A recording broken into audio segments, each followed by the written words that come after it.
എബ്രായ ലേഖനം 11-ാം അധ്യായത്തിൻ്റെ 23-ാമത്തെ വാക്യവും 24-ാമത്തെ വാക്യവും 27-ാമത്തെ വാക്യവും വായിച്ചുകൊണ്ട് വിശ്വാസത്തിൻ്റെ ചില കാര്യങ്ങൾ കൂടെ ഒന്ന് ഓർമ്മപ്പെടുത്തി മോശെ എന്ന് പറയുന്ന ഒരു മനുഷ്യൻ്റെ ജീവചരിത്രം അവതരിപ്പിച്ച് ഞാൻ എൻ്റെ പ്രഭാഷണം കൃത്യസമയത്ത് തന്നെ അവസാനിപ്പിക്കും.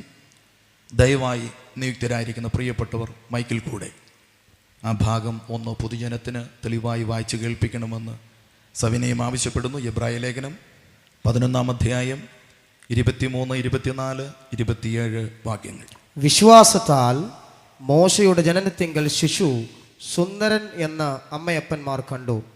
രാജാവിൻ്റെ കൽപ്പന ഭയപ്പെടാതെ അവനെ 3 മാസം ഒളിപ്പിച്ചു വെച്ചു. വിശ്വാസത്താൽ മോശെ താൻ വളർന്നപ്പോൾ പാപത്തിൻ്റെ തൽക്കാല ഭോഗത്തെക്കാളും ദൈവജനത്തോടുകൂടെ കഷ്ടം അനുഭവിക്കുന്നത് തെരഞ്ഞെടുത്തു. വിശ്വാസത്താൽ അവൻ അദൃശ്യ ദൈവത്തെ കണ്ടതുപോലെ ഉറച്ചു നിൽക്കയാൽ രാജാവിൻ്റെ കോപം ഭയപ്പെടാതെ മിസ്രൈം വിട്ടുപോന്നു. വിശുദ്ധ ബൈബിൾ 2 ഭാഗം നിറഞ്ഞ ഒരു ഗ്രന്ഥമാണ്. പഴയ നിയമം, പുതിയ നിയമം. പഴയ നിയമം എന്ന് പറയുന്ന പുസ്തകം ഉൽപ്പത്തി എന്ന ഗ്രന്ഥത്തിൽ ആരംഭിച്ച് മലാഖി എന്ന് പറയുന്ന പ്രവചന ഗ്രന്ഥത്തിൽ അവസാനിപ്പിക്കുമ്പോൾ 39 ഗ്രന്ഥ സമുച്ചയമായി അത് നിലകൊള്ളുന്നു. ആ 39 ഗ്രന്ഥങ്ങളിലായി നിലകൊള്ളുന്നത് ഒരു സമൂഹത്തെക്കുറിച്ചുള്ള, അവരുടെ സംസ്കാരത്തെക്കുറിച്ചുള്ള, ആചാര അനുഷ്ഠാനങ്ങളെക്കുറിച്ചുള്ള, അവരുടെ ജീവിത രീതികളെക്കുറിച്ചുള്ള ചില ചരിത്ര വിശദീകരണങ്ങളാണ്.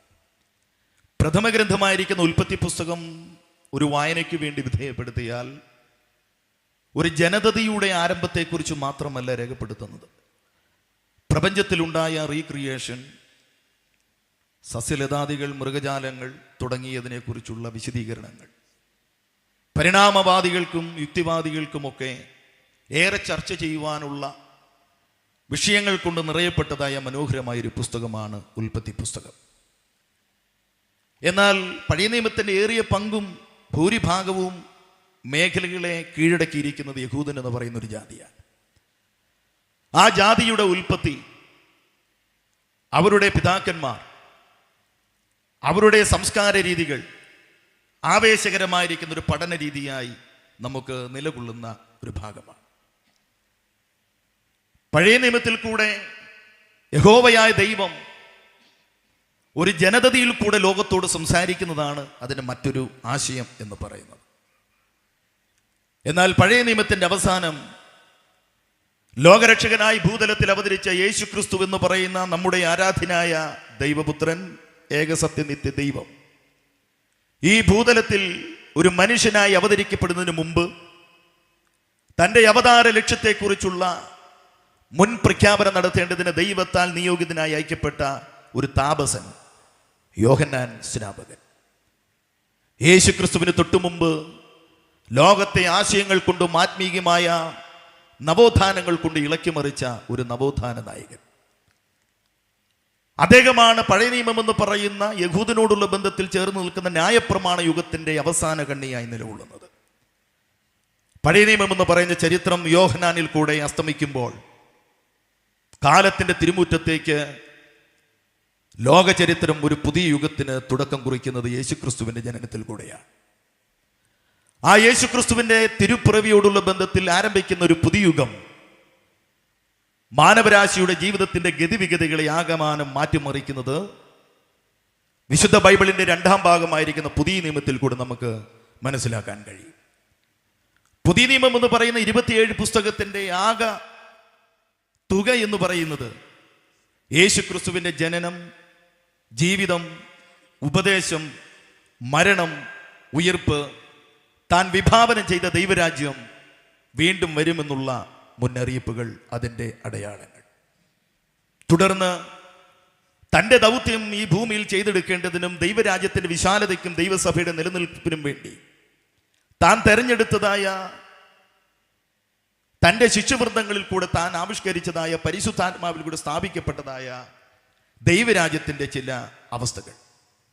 ഇങ്ങനെ നിരവധി ചരിത്ര വസ്തുക്കൾ കൊണ്ട് നിബിഡമാണ് പുതിയ നിയമത്തിൻ്റെ ഭാഗം. പുതിയ നിയമത്തിന്റെ ഓരോ താളുകളിലും നിഴലിച്ചു നിൽക്കുന്നത് യേശു ക്രിസ്തു എന്ന് പറയുന്ന അതുല്യനായ വ്യക്തി തന്നെയാണ്. പുതിയ നിയമത്തിൽ കൂടെ അദർശനായ ദൈവത്തിന്റെ വ്യക്തമായ വെളിപ്പാട് യേശു ക്രിസ്തുവിൽ കൂടെയാണ് നമുക്ക് ലഭ്യമാകുന്നത്. പഴയ നിയമത്തിലാകട്ടെ ദൈവമാര് എന്നൊരു ചോദ്യത്തിന് ദൈവത്തിന്റെ പ്രകൃതിയെക്കുറിച്ച് കൃത്യമായി ഉത്തരം പറയാൻ കഴിയാതെ വണ്ണം ആത്മാവായി നിലകൊള്ളുന്ന ദൈവത്തിന്റെ അതുല്യമായ പ്രവൃത്തികൾ കൊണ്ട് പഴയ നിയമത്തിന്റെ ഭാഗങ്ങൾ നിലകൊള്ളുന്നുവെന്ന് നമുക്ക് മനസ്സിലാക്കാൻ കഴിയും. നാം വായിച്ചതായിരിക്കുന്ന പുതിയ നിയമത്തിലെ ഭാഗം ഏറ്റവും ചരിത്ര പ്രാധാന്യതയുള്ളതായ ഒരു ലേഖനത്തിലെ ഒരു ഭാഗമാണ്. പുതിയ നിയമത്തിന്റെ ഭാഗങ്ങൾ സുവിശേഷങ്ങൾ, ലേഖനങ്ങൾ, ചരിത്രങ്ങൾ, പ്രവചനം എന്ന നിലയിൽ വിഭാഗിച്ച് പഠിക്കുവാനായി പരിശുദ്ധാത്മാവ് ശ്ലീഹന്മാരിൽ കൂടെ അവസരമൊരുക്കി തന്നിട്ടുണ്ട്. കാനോനികമായി അതങ്ങനെ ക്രമീകരിച്ചിരിക്കുകയാണ്. അതിൽ ലേഖനങ്ങൾ എന്ന് പറയുന്നത് വ്യക്തികളോടും സഭകളോടും സാർവത്രികമായിരിക്കുന്ന ജനത്തോടുമുള്ളതായ ഉപദേശവുമായി ബന്ധപ്പെട്ട്, ദൈവരാജ്യവുമായി ബന്ധപ്പെട്ട്, മനുഷ്യരക്ഷയുമായി ബന്ധപ്പെട്ട് നിൽക്കുന്ന യേശു ക്രിസ്തുവിന്റെ ആത്മാവിൽ ലഭ്യമായ ശ്ലീഹന്മാരുടെ വെളിപ്പാടുകളാണ്. ലേഖന പരമ്പരകളിൽ പ്രസിദ്ധമായിരിക്കുന്ന ലേഖനമാണ് എബ്രായ ലേഖനം. അതിൻ്റെ എഴുത്തുകാരൻ ആരാണ് എന്ന് ഇതുവരെയും കൃത്യമായി തെളിയിക്കപ്പെടാൻ കഴിഞ്ഞിട്ടില്ലെങ്കിലും ആ ലേഖനത്തിന്റെ ഭൂപ്രകൃതിയിൽ കൂടെ നടത്തുന്ന ഒരു യാത്രയിൽ നമുക്ക് മനസ്സിലാക്കാൻ കഴിയുന്നത് ഒരു ഊഹത്തിലേക്ക്, ഒരു നിഗമനത്തിലേക്ക് എത്താൻ കഴിയുന്ന അപ്പോസ്തലനായ പൗലോസ് ആണ് എന്നുള്ളതാണ്.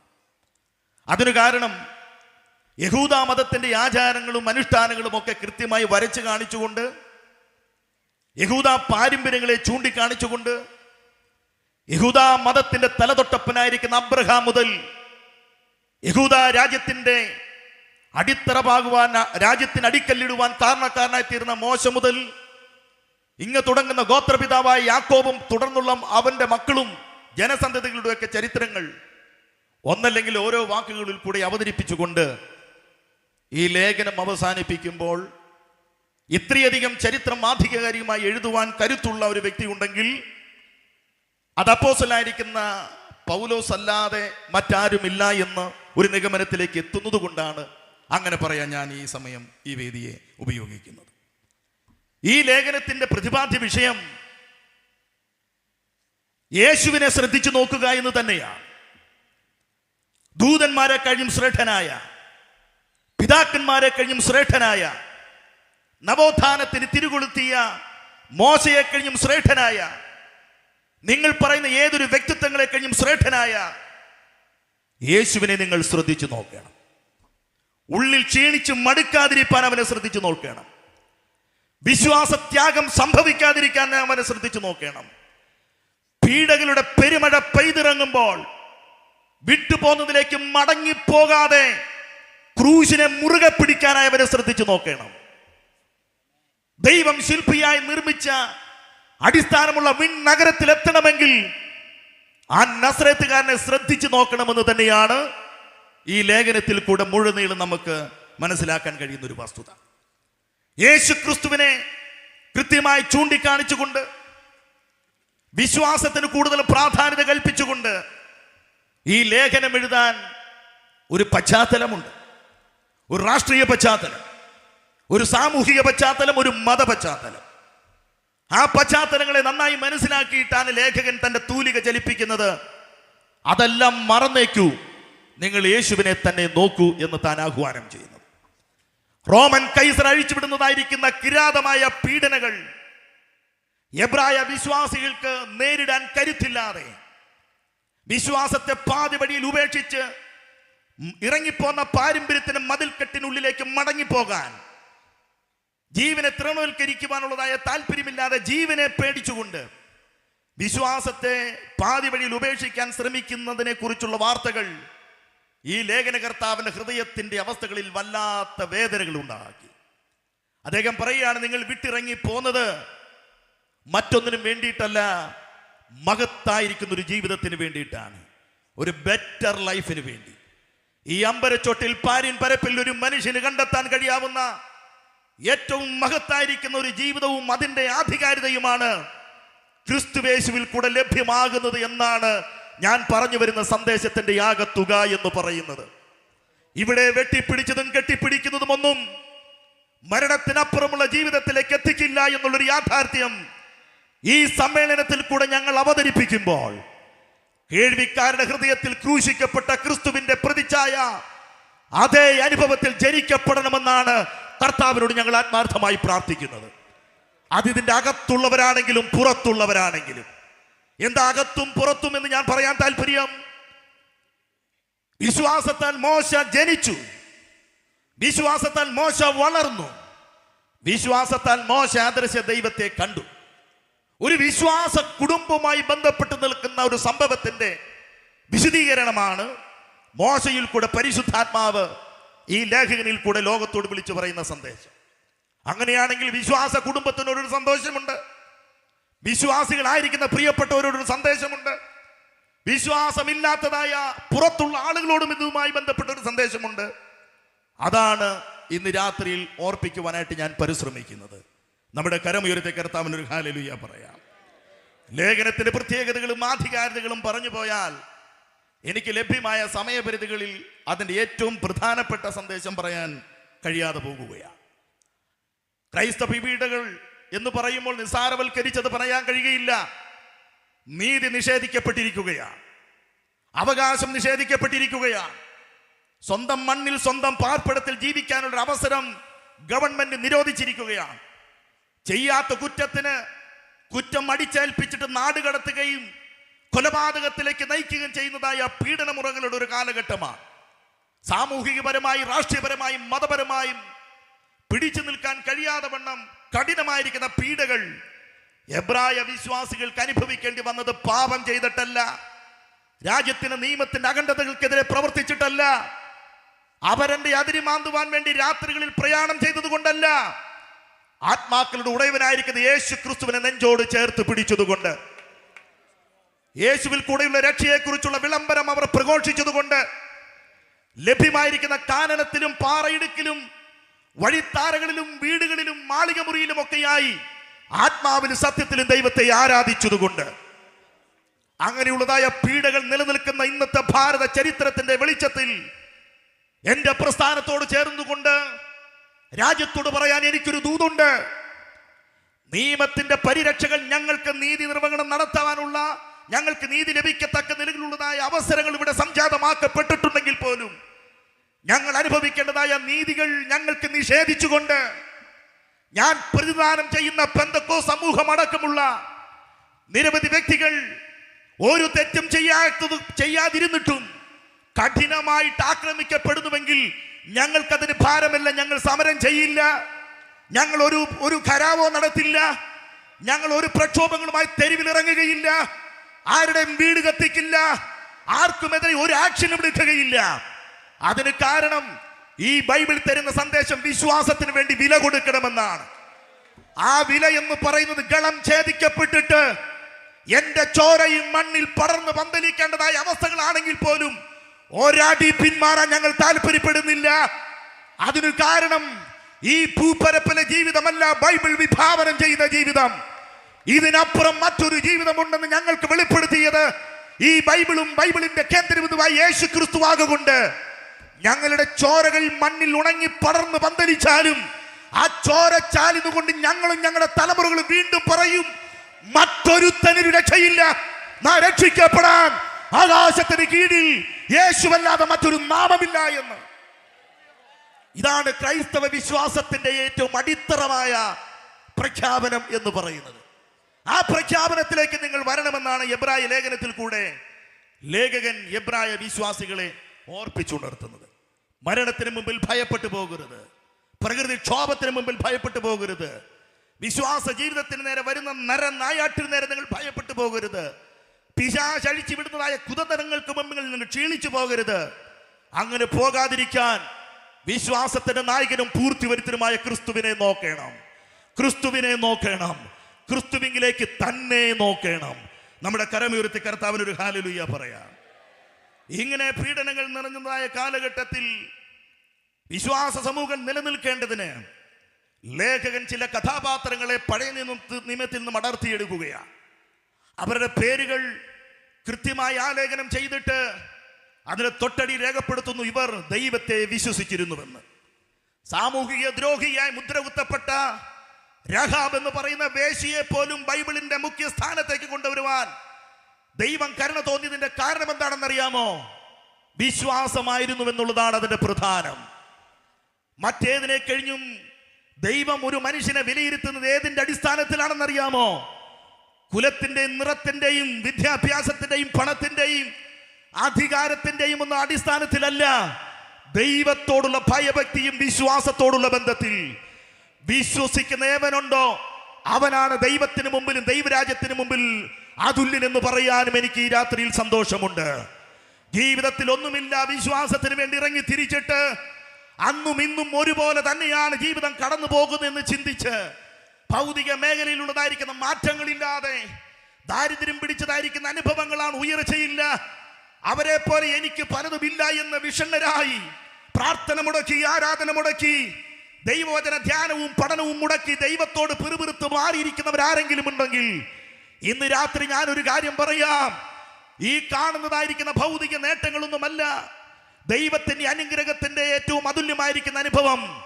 നിങ്ങൾ ദൈവത്തെ വിശ്വസിച്ചതുകൊണ്ട് ആ വിശ്വാസത്തിന്റെ അടിസ്ഥാനത്തിൽ നിങ്ങളുടെ പേര് ജീവന്റെ പുസ്തകത്തിൽ എഴുതപ്പെട്ടു എന്നുള്ളതാണ്. നിങ്ങൾ സ്വർഗമെന്ന കുടുംബത്തിൽ അവകാശിയായി തീരപ്പെട്ടു എന്നുള്ളതാണ്. ആബാ പിതാവേ എന്ന് വിളിക്കുവാനുള്ള പുത്രത്വത്തിന്റെ ആത്മാവ് നിങ്ങൾക്ക് ലഭ്യമായി എന്നുള്ളതാണ്. അതിനപ്പുറത്തോട്ട് ഒരു നേട്ടവും ഈ ലോകത്തിൽ നമുക്ക് നേടാനില്ല. അത് നേടിയവർ മാത്രം കരമൊന്ന് ഉയർത്തിപ്പിടിച്ച് ആ കരമൊന്ന് ചേർത്തടിച്ച് നമുക്ക് ദൈവത്തെ സന്തോഷത്തെ ഒന്ന് മഹത്വപ്പെടുത്താം. ഇന്ന് രാത്രിയിൽ മനസ്സ് ക്ഷീണിച്ചിരിക്കുന്നവർ മടങ്ങി വരട്ടെ.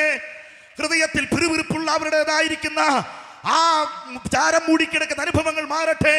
ആത്മശക്തിയോടെ ഒന്ന് സടകുടഞ്ഞ് എഴുന്നേൽക്കുന്ന ഒരു അനുഭവത്തിന്റെ രാത്രിയായി ഇന്ന് രാത്രി തീരേണ്ടതിനായി ഒരിക്കൽ കൂടെ നമ്മുടെ കരമടിച്ച് നമുക്ക് കർത്താവിനെ ഒന്ന് ആരാധിക്കാം. അങ്ങനെ താൻ വിശ്വാസത്തിന്റെ നേരകയിൽ നിൽക്കുന്ന ചില ചരിത്ര പുരുഷന്മാരെ പട്ടിക നിരത്തി അവതരിപ്പിക്കുമ്പോൾ ആ കൂട്ടത്തിൽ പ്രമുഖനായി നിൽക്കുന്ന ഒരു മനുഷ്യനാണ് മോശെ എന്ന് പറയുന്നതായിരിക്കുന്ന മനുഷ്യൻ. ആരാണ് മോശെ? മോശയെ കുറിച്ചൊന്നും ഇവിടെ പറയാനായിട്ട് ഒരുപാട് പറയാൻ ഞാൻ താല്പര്യപ്പെടുന്നില്ല. പക്ഷേ മോശയുമായി ബന്ധപ്പെട്ട് കിടക്കുന്ന ചില വസ്തുതകളെ ഒന്ന് ചൂണ്ടിക്കാണിക്കുവാനായിട്ട് ഞാൻ താല്പര്യപ്പെടുന്നുണ്ട്. മോശ മറ്റാരുമല്ല, പീഡനങ്ങളിൽ കൂടെ കടന്നുപോയ യഹൂദ ജനത്തിന്റെ വിമോചകനായി ദൈവം എഴുന്നേൽപ്പിച്ച അനുഗ്രഹീതനായ ഒരു പ്രവാചകനായിരുന്നു മോശെ എന്ന് പറയുന്ന മനുഷ്യൻ. അദ്ദേഹത്തിന്റെ ജനന ജീവിത കാലഘട്ടം ഇസ്രായേലിനോടുള്ള ബന്ധത്തിൽ വളരെ കലുഷിതമായിരുന്നു, സങ്കീർണതകൾ നിറയപ്പെട്ടതായിരുന്നു. ഫറവോ എന്ന് പറയുന്ന രാജാവ്, ഈജിപ്റ്റ് എന്ന് പറയുന്ന രാജ്യം യഹൂദ ജനത്തോട്, എബ്രായ ജനത്തോട് കാണിക്കുന്ന കഠിനമായിരിക്കുന്ന പ്രവർത്തനങ്ങൾ നിമിത്തം ജീവിതത്തിന്റെ പ്രതീക്ഷകൾ നഷ്ടപ്പെട്ട് സ്വപ്നം പോലും കാണാനുള്ള അവകാശമില്ലാതെ ആ രാജ്യത്തിന്റെ പുനർനിർമ്മിതിക്ക് വേണ്ടി, വിപുലതകൾക്ക് വേണ്ടി തൊഴിലെടുക്കുന്ന ഒരു അടിമവർഗമായി വിധേയപ്പെടേണ്ട ഒരു ഗതികെട്ട സാഹചര്യത്തിൽ കൂടെ എബ്രായ ജനം കടന്നു പോകുമ്പോഴാണ് മോശയുടെ പിറവി നടക്കുന്നത്. മോശ പിറക്കുന്നത് യാദൃശികമാണോ? അല്ല, അതിന് പിന്നിൽ വിശ്വാസത്തിന് ഒരു ഇടപെടലുണ്ട് എന്നാണ് ഈ ലേഖനത്തിൽ കൂടെ മനസ്സിലാക്കാൻ കഴിയുന്നത്. വിസ്താര ഭയത്താൽ വാക്യത്തിൽ നിന്നുകൊണ്ട് തന്നെ കാര്യങ്ങൾ ചൂണ്ടിക്കാണിക്കട്ടെ. വിശ്വാസത്താൽ മോശ ജനിച്ചപ്പോൾ, ആരുടെ വിശ്വാസത്താൽ? എന്തിന്റെ വിശ്വാസത്താൽ? ഏതിന്റെ അടിസ്ഥാനത്തിൽ? എന്താണ് അങ്ങനെ ലേഖനകർത്താവ് പരിശുദ്ധാത്മാവിൽ ഈ പുസ്തകത്തിൽ അങ്ങനെ കൃത്യമായിട്ട് രേഖപ്പെടുത്താനായിട്ട് കാരണമായി തീർന്ന സംഗതി? ആരുടെ വിശ്വാസമാണ്? 3 പ്രധാനപ്പെട്ട സന്ദേശമാണ് ആ 3 വാക്യത്തിൽ നിലനിൽക്കുന്നത്. 1, വിശ്വാസത്താലുള്ള ജനനം. 2, വിശ്വാസത്താലുള്ള വളർച്ച. 3, വിശ്വാസത്താൽ അദൃശ്യ ദൈവത്തെ കാണുന്ന ഒരു കൂടിക്കാഴ്ച. അതിലൊന്നാം ഭാഗമാണ് മോശ ജനിച്ചപ്പോൾ. മോശ ജനിച്ചപ്പോൾ അന്നത്തെ രാഷ്ട്രീയ സാമൂഹിക അവസ്ഥകളെ കുറിച്ച് ഞാൻ ഓർപ്പിച്ചു. അവരുടെ കുടുംബം ഏറ്റവും മഹത്തരമായിരിക്കുന്ന ഒരു കുടുംബമാണ്. ആരുടെ വിശ്വാസത്താലാണ് മോശ ജനിക്കുന്നത്? ഞാൻ പ്രാർത്ഥിച്ചപ്പോൾ എനിക്ക് മനസ്സിലായ ഒരു വസ്തുത ഈ വേദിയിൽ ഞാൻ പങ്കിടുകയാണ്. വിമർശിക്കേണ്ടവർക്ക് വിമർശിക്കാം, എടുക്കേണ്ടവർക്ക് അത് എടുക്കാം. പക്ഷെ ഞാൻ പറയുന്ന ഈ സന്ദേശം അത് ദൈവത്തിന്റെ ഇടപെടലാണെന്ന് എനിക്ക് ഉത്തമ ബോധമുള്ളത് കൊണ്ടാണ് ഞാൻ ഇവിടെ അവതരിപ്പിക്കുന്നത്. അമ്രാം എന്ന് പറയുന്ന മനുഷ്യൻ, യോഖേബേദ് എന്ന് പറയുന്നതായിരിക്കുന്ന സ്ത്രീ, അനുഗ്രഹിക്കപ്പെട്ട ദാമ്പത്യ ജീവിതം ചെയ്യുന്നതായിരിക്കുന്ന 2 അനുഗ്രഹിക്കപ്പെട്ട വിശ്വാസ ദമ്പതികൾ. മക്കള് വേറെയുണ്ട്, ഹാരാനുണ്ട്, മിരിയാമുണ്ട്. മക്കള് വേറെ ഉണ്ടായിട്ടും ഒരു മകനെയും കൂടെ അവർ ആഗ്രഹിക്കുകയും ദൈവം അവർക്ക് കൊടുക്കുകയും ചെയ്തത് എന്തിനായിരുന്നു? അവരുടെ വിശ്വാസം കണ്ടിട്ട്. എന്തിനു വേണ്ടിയിട്ടാണ്? തലമുറകളില്ല എന്ന് പറയുന്നതായ ഒരു ശൂന്യതകളെ നികത്താൻ വേണ്ടിയിട്ടാണോ? അല്ല. മാതാപിതാക്കന്മാർ ചെവി തുറന്ന് കേൾക്കണം. ഒരു റീജിയൻ കൺവെൻഷൻ അല്ലേ ഇത്? നമ്മുടെ കുടുംബത്തിന്റെ ഒരു മഹാസമ്മേളനമല്ലേ ഇത്? മാതാപിതാക്കന്മാരും മക്കളും എല്ലാം അറിഞ്ഞിരിക്കേണ്ട ഒരു സന്ദേശം ഇതിൻ്റെ അകത്ത് ദൈവം രേഖപ്പെടുത്തി വെച്ചിട്ടുണ്ട്. തൻ്റെ ജനത്തിന്റെ വിമോചനത്തിന് വേണ്ടി ഇനി ആരും ഉടനെ എങ്ങൊന്നും വരാനില്ല എന്നൊരു സാധ്യത അമ്രാമോ യോഖേബേദോ അറിഞ്ഞിരിക്കാം.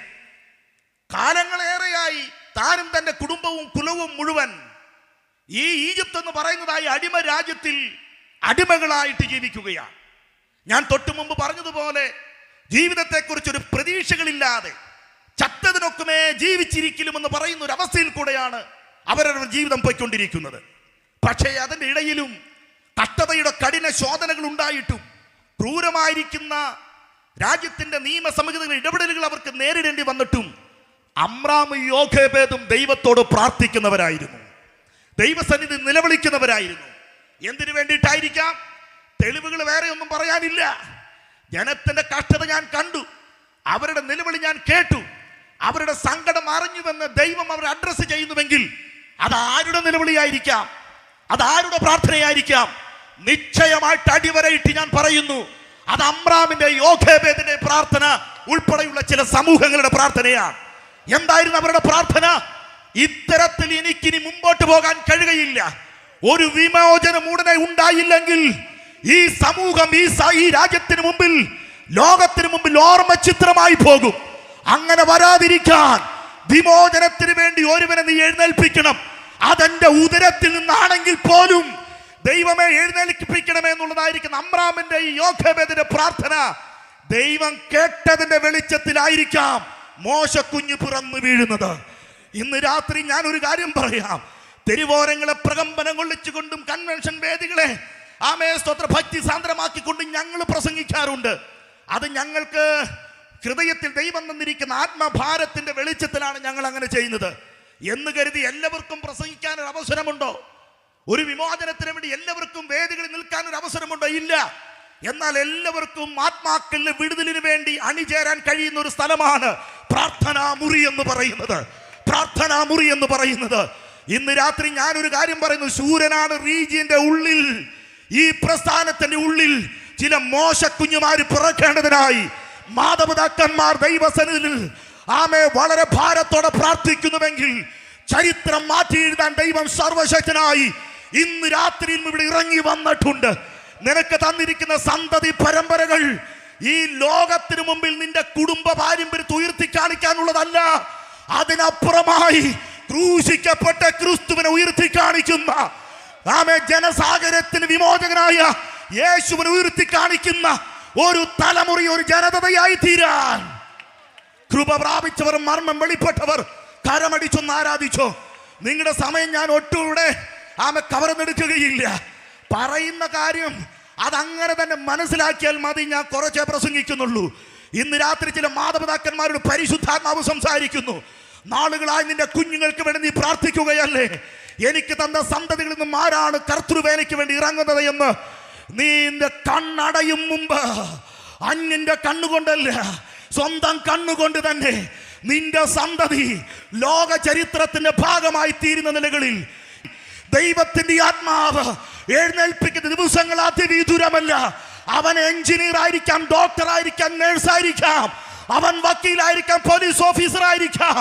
പക്ഷേ അവളുടെ ജീവിതത്തിന്റെ ഗതിവിഗതികളെ മാറ്റിമറിക്കുന്ന കാലത്തിന്റെ കതിരവൻ ഇന്ന് രാത്രി പന്തലിൽ വ്യാപരിക്കുന്നവർ കരമടിച്ച് ദൈവത്തെ ആരാധിക്കുക.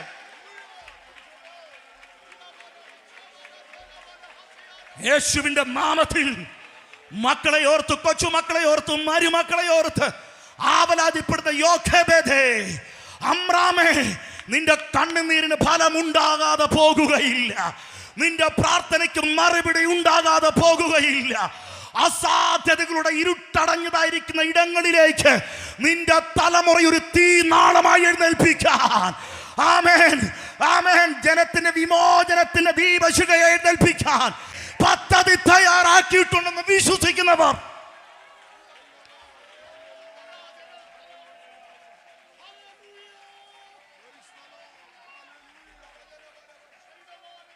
വിശ്വാസത്താൽ മോശ ജനിച്ചു, വിശ്വാസ വീട്ടിൽ ജനിച്ചു. അങ്ങനെ കൂടെ അതിനെ വ്യാഖ്യാനിക്കാം. അമ്മയുടെയും അപ്പൻ്റെയും വിശ്വാസത്തിൽ ഒരു മകൻ ജനിച്ചു കഴിഞ്ഞാൽ, ഒരു മകൾ ജനിച്ചു കഴിഞ്ഞാൽ അപ്പയമ്മമാർക്ക് ഒരുപാട് പ്രതീക്ഷകളാണ്, അല്ലേ? അപ്പനും അമ്മയ്ക്കും ഒരു മകനോ മകളോ ഒക്കെ ജനിച്ചു കഴിഞ്ഞാൽ ആ മക്കളെക്കുറിച്ചുള്ള എന്തെല്ലാം പ്രതീക്ഷകളാണ്. ബൈബിളിൽ അങ്ങനെ ചില പേരുകൾ തന്നെ കൊടുത്തിട്ടുണ്ട്. ശേത്തിൻ്റെ പേര് ഒക്കെ, നോഹയുടെ പേരൊക്കെ അതിനുമായി ബന്ധപ്പെട്ടാണ് അർത്ഥങ്ങൾ കൊടുത്തിട്ടുള്ളത്. ഇവൻ എന്നെ ആശ്വസിപ്പിക്കുമെന്ന് പറഞ്ഞ് അവന് ലേവി എന്ന് പേരിട്ടെന്നൊക്കെയാണ് വായിക്കുന്നത്. അവൻ പ്രതീക്ഷകളാണ്, മാതാപിതാക്കന്മാരുടെ പ്രതീക്ഷകളാണ് മക്കൾ. ഇന്ന് രാത്രി ഞാൻ മക്കളോടൊരു കാര്യം പറയാം. ആമേൻ. മാതാപിതാക്കന്മാരുടെ പ്രതീക്ഷ, ആമേൻ സ്തോത്രം, നീ കാണാതെ പോകരുത് കേട്ടോ, നീ അറിയാതെ പോകരുത് കേട്ടോ. നീ എന്ന് പറയുന്ന വ്യക്തി ഇങ്ങനെയായി തീരാൻ കാരണം നിന്റെ മാതാവും പിതാവും കൊടുത്തതായിരിക്കുന്ന വില എത്രത്തോളം ഉണ്ടെന്ന് നീ സാമാന്യ ബുദ്ധിയിലെങ്കിലും മനസ്സിലാക്കണം. അവരെ അറിയാതെ അംഗീകരിക്കാതെ നിന്റെ ജീവിതത്തിന് നീ പ്ലാൻ തയ്യാറാക്കരുത്. നിന്റെ അപ്പനെയും അമ്മയും വേദനിപ്പിച്ചുകൊണ്ട് നീ ഒരു കാര്യവും ചെയ്യരുത്. അവരെ കഴിഞ്ഞ് അറിവുണ്ട്, ലോകപരിചയമുണ്ട്, ആരോഗ്യമുണ്ട്, സംവിധാനമൊക്കെ നിനക്കുണ്ടെങ്കിലും ആമേൻ അവരിലുള്ളതായിരിക്കുന്ന അഭിഷേകത്തെ നീ മനസ്സിലാക്കാതെ പോകരുത്. ആമേൻ. ഇന്ന് രാത്രി ചില കുഞ്ഞുങ്ങളോട് പരിശുദ്ധാത്മാവ് കൃത്യമായി അടിവരയിട്ട് പറയുകയാണ്, ദൈവത്തിന് നിന്നെ ആവശ്യമുണ്ട്, ദൈവത്തിന് നിന്നെ ആവശ്യമുണ്ട്. ഒരു പ്രവാചകനായി, ഒരു പ്രവാചകയായി, കർത്താവിന് വേണ്ടി എഴുതുന്നവളായി, പാടുന്നവരായി, പ്രസംഗിക്കുന്നവരായി, അധ്യക്ഷത ചെയ്യുന്നവരായി ദൈവം നിന്നെ കണ്ടിരിക്കുകയാണ്. സഭ ഒന്നടങ്ക കരമുയർത്തി കർത്താവിന് ഹല്ലേലൂയ പറ. വിശ്വാസത്താൽ മോശ ജനിച്ചു, അവൻ ദിവ്യ സുന്ദരൻ എന്ന് കണ്ടെന്നാണ് വായിക്കുന്നത്. ദിവ്യ സുന്ദരൻ എന്ന് കണ്ടു. അതങ്ങനെ വായിക്കുമ്പോൾ നമ്മൾ ഓർക്കും അതൊരു സൗന്ദര്യത്തെക്കുറിച്ച്, ബാഹ്യ ശാരീരിക സൗന്ദര്യത്തെക്കുറിച്ചാണ് പറഞ്ഞിട്ടുള്ളത്. കൊള്ളാം, നല്ല രൂപഭംഗി, നല്ല നിറം, ഒത്ത ഗുണവും നിറവും കാര്യങ്ങളും ഒക്കെ ഉണ്ടെന്നുള്ളൊരു അർത്ഥത്തിലാകാം നമ്മൾ മനസ്സിലാക്കുന്നത്. പക്ഷേ അങ്ങനെയല്ല അതിൻ്റെ അർത്ഥം. വിശ്വാസത്താൽ മോശ ജനിച്ചപ്പോൾ കുഞ്ഞ് ദിവ്യത്വമുള്ളവനെന്ന് അമ്മയപ്പന്മാർ കണ്ടു. അവൻ്റെ മേലൊരു കരിസ്മയുണ്ടെന്ന് അമ്മയപ്പന്മാർ കണ്ടു. അവൻ്റെ മേലൊരു ദൈവകൃപയുണ്ടെന്ന് അമ്മയപ്പന്മാർ കണ്ടു. അങ്ങനെ കാണുന്ന അമ്മയപ്പന്മാർക്കാണ് ഞാൻ ദൈവത്തിന് സ്തോത്രം ചെയ്യുകയാണ്. കുഞ്ഞുങ്ങളിൽ വെളിപ്പെട്ട് നിൽക്കുന്ന ദൈവ സാന്നിധ്യങ്ങൾ തിരിച്ചറിഞ്ഞ് ആ നിലകളിൽ അവരെ വളർത്താൻ ശ്രമിച്ചാൽ നീ ചോദിച്ചതിനും നനച്ചതിനും അത്യന്തപരമായി നീ നിന്റെ കുടുംബവും സ്തോത്ര ചരിത്രത്തിന്റെ ഭാഗമാകുന്ന നിലകളിൽ ദൈവപ്രവർത്തികൾ കൊണ്ട് അലങ്കൃതമാകുന്നു വിശ്വസിക്കുന്നവർ എത്ര പേരുണ്ട്? കൃപ പ്രാപിച്ചവർ, മർമ്മം വെളിപ്പെട്ടവർ ആമേൻ പറഞ്ഞ് കരമടിച്ച് ദൂതിനെ സ്വീകരിക്കുക. ആമേൻ പറഞ്ഞ് കരമടിച്ച് ദൈവത്തിന്റെ ഈ സന്ദേശത്തെ സ്വീകരിക്കുക. ഇന്ന് രാത്രിയിൽ അത് വെളിപ്പെട്ട് വരട്ടെ. ആമേൻ. അടിമതുകത്തിനൊരു ഭീഷണിയായി, ആമേൻ അടിമ രാജ്യത്തിനൊരു ഭീഷണിയായി, ആമേൻ നീതി നിഷേധിക്കുന്ന രാജാക്കന്മാർക്കൊരു ഭീഷണിയായി ഒരു തലമുറ എഴുന്നേൽക്കട്ടെ. അഭിഷേകമുള്ള തലമുറ, കൃപയുള്ള തലമുറ, കരിസ്മയുള്ള തലമുറ, ആർജവമുള്ള തലമുറ, നെഞ്ചും നെറ്റിയും വിടർത്തി പിടിക്കുന്ന തലമുറ. ഇത് വേഗത്തിൽ സംഭവിക്കുന്ന നാഴികകൾ അതിവിദൂരമല്ല. ഇത് നാളെയല്ല, ഇന്ന് തന്നെ അതിന് തുടക്കം കുറിച്ചിരിക്കുകയാണ്. പണ്ടുള്ളവയെ മറക്കുക, ഇന്നലകളുള്ള നിരൂപിക്കുകയും വേണ്ട. ഇതാ അവൻ പുതിയതൊന്നു ചെയ്യുന്നു. ഞാൻ പ്രസംഗിക്കുമ്പോൾ തന്നെ തലമുറകളെ മേൽ കർത്താവ് അത്തരത്തിലുള്ള കൃപയുടെ ആത്മാവിനെ പകരുന്നുവെന്ന് നിങ്ങൾക്ക് വിശ്വസിക്കാൻ കഴിയുമോ? ബന്ധനമില്ലാത്ത വചനത്തിന്റെ ശക്തി ഇന്ന് രാത്രി പെരുമഴ പോലെ പെയ്തിറങ്ങുകയാണ്. അവരുടെ ശരീരങ്ങളിലേക്ക്, ആത്മമണ്ഡലങ്ങളിലേക്ക് ആഴ്ന്നിറങ്ങുകയാണ്. പോരാ പോരാ എന്ന് പറഞ്ഞുകൊണ്ട് കർത്താവിന് വേണ്ടി ചാടി എഴുന്നേൽക്കുന്ന ഒരു തലമുറ, വടിയും വാളിനും ഭീഷണികൾക്ക് മുമ്പിൽ വേച്ചും വിറച്ചും പോകാത്തൊരു തലമുറ, പൊട്ടിയൊഴുകുന്ന ചോരച്ചാലുകൾക്ക് മുമ്പിൽ മനം പതറാത്തൊരു തലമുറ കർത്താവ് നമുക്ക് വേണ്ടി എഴുന്നേൽപ്പിക്കും. എത്ര പേർ അത് വിശ്വസിക്കുന്നുണ്ട്? എത്ര പേർ അത് വിശ്വസിക്കുന്നുണ്ട്? ആമേൻ. വിശ്വാസത്താൽ മോശ ജനിച്ചു. അങ്ങനെ ചില ജനനം ഇന്ന് രാത്രിയിൽ ഇവിടെ നടക്കട്ടെ. ചില കരിസ്മയുടെ ജനനങ്ങൾ ഇവിടെ നടക്കട്ടെ. കൃപയുടെ ജനനങ്ങൾ നടക്കട്ടെ. അവൻ ദിവ്യ സുന്ദരൻ എന്ന് കണ്ടു. മക്കളിൽ മറ്റ് രണ്ട് മക്കളിലും കാണാത്ത, മറ്റു മക്കളിൽ ഒന്നും കാണാത്ത ഒരു കരിസ്മ അത് മോശയിൽ ആമേൻ അമ്മയപ്പന്മാർ കണ്ടു. അതുകൊണ്ട് അവനെ വാപൊത്തി വളർത്തുകയാണ്. വാപൊത്തി വളർത്തുന്നു. എന്താ വാപൊത്തി വളർത്താൻ കാരണം? ശബ്ദം പുറത്തു വന്നാൽ രണകിങ്കരൻ ഊരിപ്പിടിച്ച വാളുമായി വീടിന്റെ മുറ്റത്ത് നിൽക്കുകയാ. ആ ശബ്ദം കേട്ടാൽ അടുത്ത നിമിഷം കുഞ്ഞിനെ 2 കഷണമായി വെട്ടി തുണ്ടമാക്കും. അതിനുവേണ്ടി മരണദൂതൻ പുറത്തു നിൽപ്പുണ്ട്. മരണദൂതന്റെ കയ്യിൽ ഏൽപ്പിക്കാതെ വാപൊത്തി വളർത്തുന്ന അമ്മയപ്പന്മാർ. ആമേൻ, സ്വോത്രം. കുഞ്ഞെ, നീ മറക്കരുത് കേട്ടോ. നീ പെട്ടുപോകാമായിരുന്നു, ഒരു ഓർമ്മ ചിത്രമായി തീരാമായിരുന്നു. പക്ഷേ അമ്മയപ്പന്മാർ നിനക്ക് പൊത്തിപ്പിടിച്ചങ്ങ് പ്രാർത്ഥിച്ചത് കൊണ്ട് നീ എന്തെല്ലാമൊക്കെ ആയി തീർന്നിട്ടുണ്ട് ഇവിടം വരെ കേട്ടോ. ഉറങ്ങാതെ ഉണ്ണാതെ കണ്ണു ചിമ്മാതെ പൊത്തിപ്പിടിച്ച് പ്രാർത്ഥിച്ച ഒരു തലമുറ അമ്മയപ്പന്മാർ, മാതാപിതാക്കന്മാർ, ദൈവദാസന്മാരെ നിങ്ങൾ മറക്കരുത്. സ്വോത്രം. വാപത്തി വളർത്തണം കുഞ്ഞുങ്ങളെയൊക്കെ വളരെ ഡിസിപ്ലിനിൽ തന്നെ വളർത്തേണ്ട ഒരു കാലഘട്ടത്തിലാണ്. ആമേൻ, സ്തോത്രം. അല്ലെങ്കിൽ എന്ത് ചെയ്യും? കൈവിട്ടു പോകും, സംഗതികളെല്ലാം കൈവിട്ടു പോകും. അതിൻ്റെ ശരിയായ മറ്റ് വ്യാഖ്യാനങ്ങളിലേക്ക് ഞാൻ വരാൻ താല്പര്യപ്പെടുന്നില്ല. വാപൊത്തി എത്ര നാൾ വാപൊത്താൻ പറ്റി? 3 മാസം മാത്രം. 3 മാസം. 3 മാസം കഴിഞ്ഞപ്പോഴേക്കും കുഞ്ഞിൻ്റെ വളർച്ച വേറൊരു തലത്തിലേക്ക് മാറി. പിന്നെ അവൻ്റെ ശബ്ദവും അവൻ്റെ കരച്ചിലും ഒന്ന് തടുത്തു നിർത്താൻ കഴിയാതെ മാതാപിതാക്കന്മാർ ഭാരപ്പെടുകയാണ്. ഭാരപ്പെടണ്ട, നിനക്ക് പൊത്തിപ്പിടിക്കാൻ പറ്റുന്ന സമയം വരെ അങ്ങ് പൊത്തിപ്പിടിച്ചോ. ആമേ, ബാക്കി ദൈവം ചെയ്തോളും. ബാക്കി പദ്ധതി ദൈവത്തിന്റെ കയ്യിലാ. നിന്റെ തലമുറയുടെ ഭാവി ദൈവത്തിന്റെ കയ്യിലാ. അവൻ നിനക്ക് ചെയ്യാൻ പറ്റുന്ന നീ അങ്ങ് ചെയ്യ്. ബാക്കി ദൈവം സുരക്ഷിതമാക്കുമെന്ന്. നിന്റെ കുഞ്ഞിന്റെ ഭാവി ഇല്ലാതായി തീരുകയല്ല ഇവിടെ. മറ്റൊരു തുടക്കം ദൈവം തലമുറകൾക്ക് വേണ്ടി ഒരുക്കുകയാണ്. മറ്റൊരു ശബ്ദം, മറ്റൊരു വ്യക്തിത്വം, മറ്റൊരു നിറം, മറ്റൊരു ലോകത്തിലേക്ക് നിന്റെ തലമുറയെ കർത്താവ് എത്തിക്കുകയാണ്. എത്ര പേര് അത് വിശ്വസിക്കുന്നുണ്ട്? കരമുയർത്തി കർത്താവിനൊരു ഹല്ലേലൂയ പറ.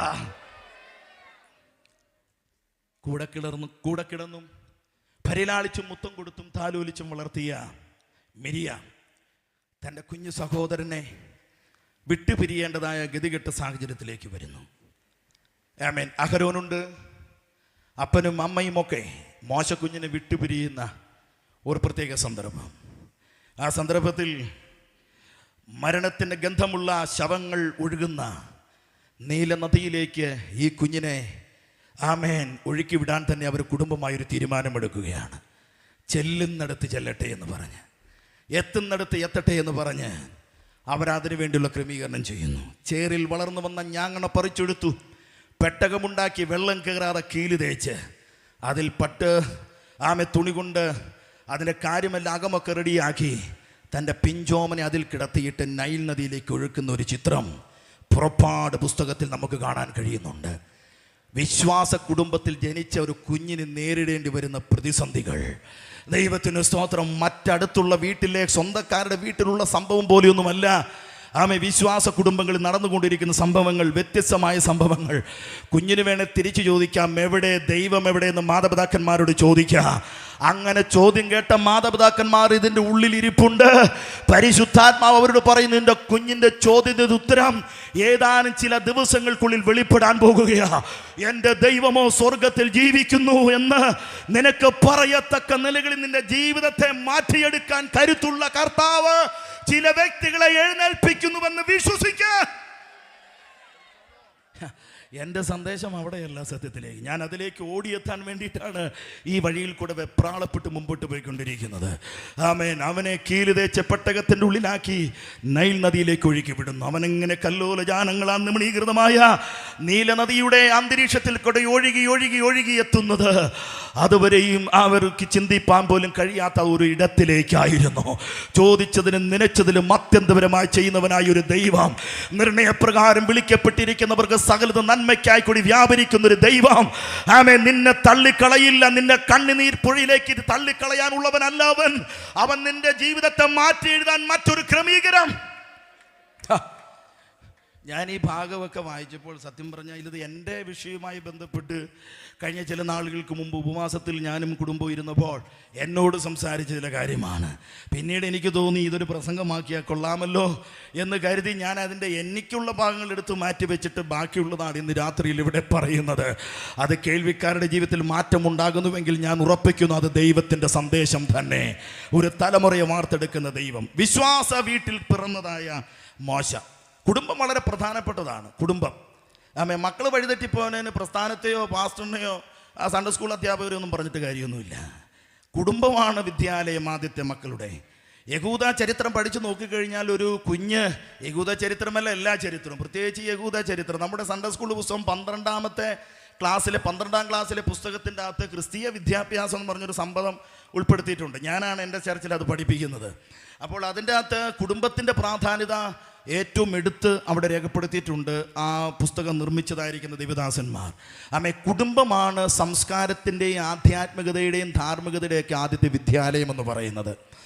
കുഞ്ഞാരായി തീരണമെന്ന് അതിന് കൃത്യമായ അറിയിപ്പ് ലഭിക്കുന്നത് കുടുംബ പശ്ചാത്തലത്തിൻ്റെ അടിസ്ഥാനത്തിലാണ്.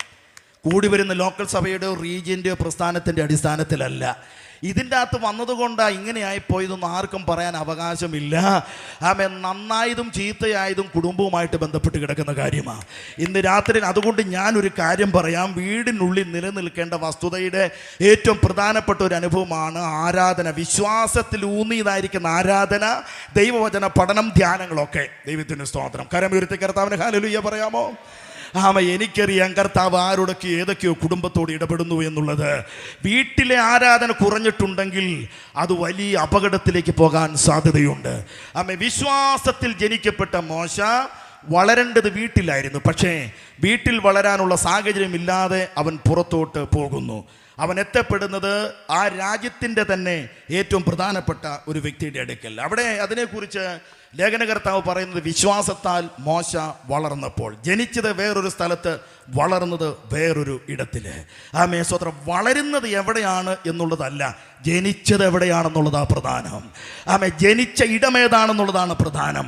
വളരുക എന്ന് പറയുന്നത് ഒരു സാമൂഹിക ജീവിയാണ്. മനുഷ്യൻ എന്ന നിലയിൽ നിന്നുകൊണ്ട് അവൻ്റെ വളർച്ചയ്ക്ക് ഒരുപാട് ഘടകങ്ങൾ ഓരോ കാലഘട്ടത്തിലും അവനെ അല്ലെങ്കിൽ അവളെ അത് ബാധിക്കും എന്നൊരു യാഥാർത്ഥ്യമാണ്.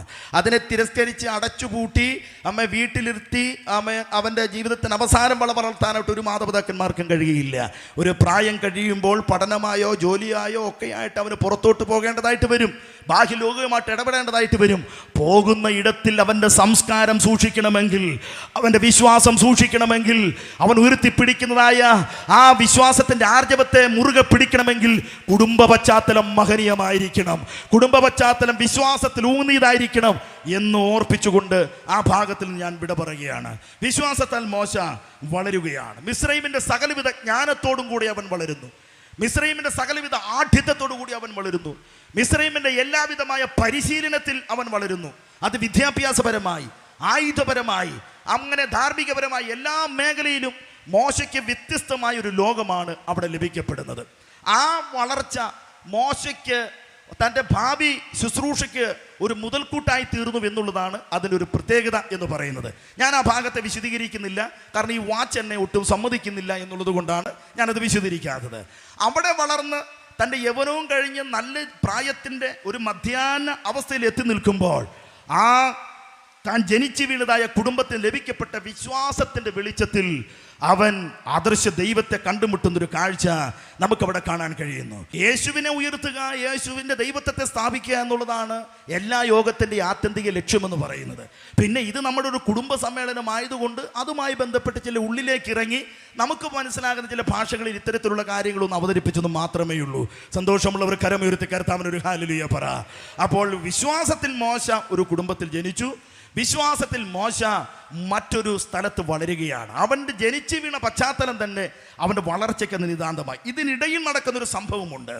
അവൻ കൊട്ടാരത്തിൽ അവൻ വളരുമ്പോൾ അതിന് തൊട്ടു മുമ്പ് അവന് വീണ്ടും ഭവനത്തിലേക്ക് മടങ്ങിച്ചെല്ലാനുള്ള ഒരു അവസരം സ്വർഗത്തിലെ ദൈവം കൊടുക്കുകയാണ്. അത് എങ്ങനെ ഉണ്ടായി? അത് തൻ്റെ സഹോദരിയായിരിക്കുന്ന മിരിയാമിൻ്റെ കൃത്യമായ ഇടപെടലിൽ കൂടെയാണ് മോശയ്ക്ക് തൻ്റെ ഭവനത്തിലേക്ക് വീണ്ടും എത്താനുള്ളതായ ഒരു അവസരം ഉണ്ടായത്. അത് ഞാൻ തൊട്ടു മുമ്പ് ഒരു വാക്യം പറഞ്ഞില്ലേ, ചോദിച്ചതിലും നനച്ചതിലും അത്യന്തപരമായി ചെയ്യുന്നവനായ ഒരു ദൈവം. നമ്മുടെ ചിന്തകൾക്കൊക്കെ അപ്പുറമാണ് ദൈവം നമുക്ക് വേണ്ടി ചെയ്യുന്ന കാര്യങ്ങൾ. ഇന്നലകളിൽ ചെയ്തത് അങ്ങനെയാണ്, ഇന്ന് ചെയ്തുകൊണ്ടിരിക്കുന്നത് അങ്ങനെയാണ്, നാളെയും അങ്ങനെ തന്നെയാണ് ദൈവം ചെയ്യാൻ പോകുന്നത്. എല്ലാം നന്മ. ചില കാര്യങ്ങൾ കയ്പായിട്ട് തോന്നിയാലും നാളുകളിൽ അത് അധികം നന്മയ്ക്ക് കാരണമാക്കും ദൈവം. എന്തിനാ മോശയെ ദൈവം വീണ്ടും തൻ്റെ ഭവനത്തിലേക്ക് മടക്കി കൊണ്ടുവന്നത്? അവൻ കൊട്ടാരത്തിൽ തന്നെ വളർന്നു വന്നെങ്കിൽ അവൻ്റെ ദേശസ്നേഹമുണ്ടാകുകയില്ലായിരുന്നു, സഹോദര സ്നേഹമുണ്ടാകുകയില്ലായിരുന്നു. അവന് ലഭിക്കപ്പെട്ട വിശ്വാസത്തിൻ്റെ ആ ചെറു പരിശീലനം അവരുടെ ജീവിതത്തിൽ അന്വർത്ഥമാക്കാനുള്ള അവസരമുണ്ടാകുകയില്ലായിരുന്നു. ആ പെട്ടകത്തിൽ കൂടെ നൈൽ നദിയിലേക്ക് ഒഴിക്കപ്പെട്ട് ഫറവോന്റെ പുത്രിയുടെ അടുക്കലെത്തി. അവിടെ നിന്ന് അവൻ തിരിച്ച് വീട്ടിലെത്തുമ്പോൾ ദൈവം ഒരുക്കൊരു പദ്ധതിയാണ്. എന്തിനാണെന്നറിയാമോ? സഹോദര സ്നേഹത്തിൽ അവൻ വളർന്നു വരാൻ, ദേശീയ സ്നേഹത്തിൽ വളർന്നു വരാൻ, തൻ്റെ ജനത്തിൻ്റെ അവസ്ഥകളുടെ യഥാർത്ഥ ചിത്രങ്ങൾ മനസ്സിലാക്കി വളരാൻ വേണ്ടി ദൈവം അവനെ മടക്കി കൊണ്ടുവന്നതാണ്. അതുകൊണ്ടാണ് ആ വിശ്വാസത്തിൻ്റെ പരിശീലനം അവന് ലഭിക്കപ്പെട്ടത് കൊണ്ടാണ് അവൻ കൊട്ടാരത്തിൽ തൻ്റെ യൗവന കാലഘട്ടങ്ങൾ ചെലവഴിക്കേണ്ടി വന്നപ്പോൾ യാദൃശികമായി തനിക്ക് മുമ്പിൽ സംഭവിക്കപ്പെടുന്ന മിസ്രൈമിൻ്റെ ഇസ്രായേലിൻ്റെ അടിപിടി കേസുകൾ സ്വന്തം കണ്ണുകൊണ്ട് കാണുകയും തൻ്റെ ചോര തിളയ്ക്കുകയും ചെയ്തത്. എന്താണ് അങ്ങനെ തിളയ്ക്കാൻ കാരണം?